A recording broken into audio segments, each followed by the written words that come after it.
একটু রাখেন, একটু রাখেন। আর ভিতরে লাগবে না তো, এখানে এখানেই শেষ।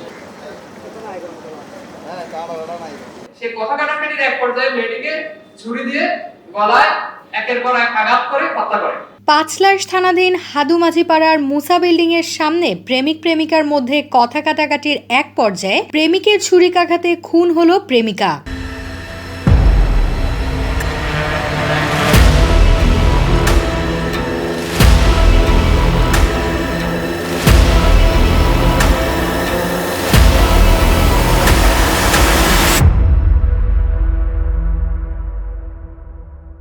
গতকাল শুক্রবার রাত 8:30টার দিকে মেয়েটি নিস্তেজ হয়ে পড়লে পালিয়ে যায় প্রেমিক।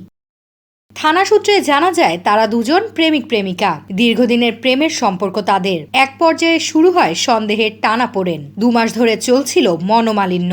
বন্ধুর সাথে নতুন প্রেমের সম্পর্ক সৃষ্টি হয়েছে এমন সন্দেহে প্রেমিকাকে ছুরিকাঘাত করে খুন করল প্রেমিক। যেটা সিসিটিভি ফুটেজে দেখা যাচ্ছে, মূল বাকবিতণ্ডা হয়, বাকবিতণ্ডার এক পর্যায়ে সে পূর্ব পরিকল্পিতভাবে সে একটা ছুরি নিয়ে গিয়েছিল, সেখানে সেই ছুরি দিয়ে আঘাত করে তাকে হত্যা করে।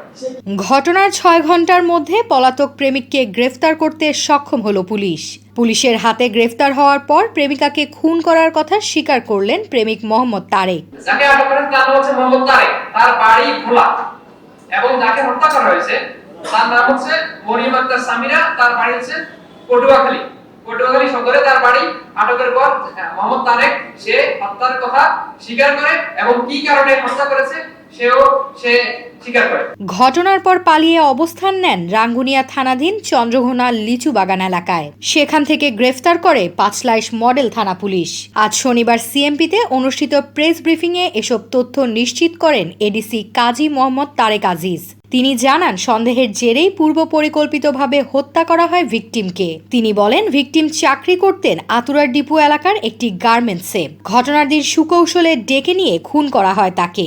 রাত আনুমানিক 9টার সময় পাঁচলাইশ থানাধীন হাদুমাঝিপাড়াস্থ মুসা বিল্ডিং এর সামনে বিলের পাশে একটি সিসিটিভি ফুটেজে দেখা যায় যে একটি ছেলে একটি মেয়েকে ছুরি দিয়ে খুবই নৃশংসভাবে গলায় আঘাত করতে করতে হত্যা করছে।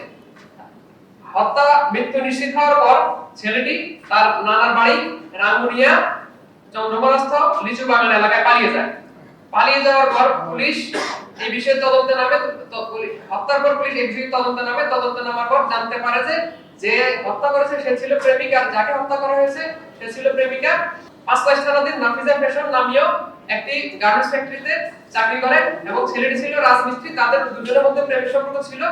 এই প্রেমের সম্পর্কের এক পর্যায়ে গত 6 মাস ধরে মেয়েটি মেয়েটি বাড়ি চলে গেলে তাদের মধ্যে প্রেমের সঙ্গে একটি গ্যাপ বা দূরত্ব সৃষ্টি হয়। দূরত্ব সৃষ্টির এক পর্যায়ে তাদের মধ্যে আর কোনো সম্পর্ক থাকে না। কিন্তু যখন মেয়েটি আবার চট্টগ্রামে আসলে তারপরে ছেলেটি আবার তার সাথে যোগাযোগ স্থাপনের চেষ্টা করে।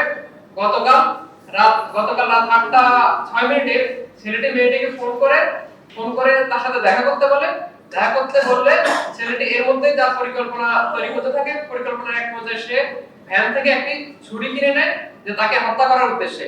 তারপর মেয়েটি যখন আসে তাদের মধ্যে সম্পর্কের টানাহেঁচড়া নিয়ে এক প্রকার বাকবিতণ্ডা তৈরি হয়, তুমুল ঝগড়া হয়।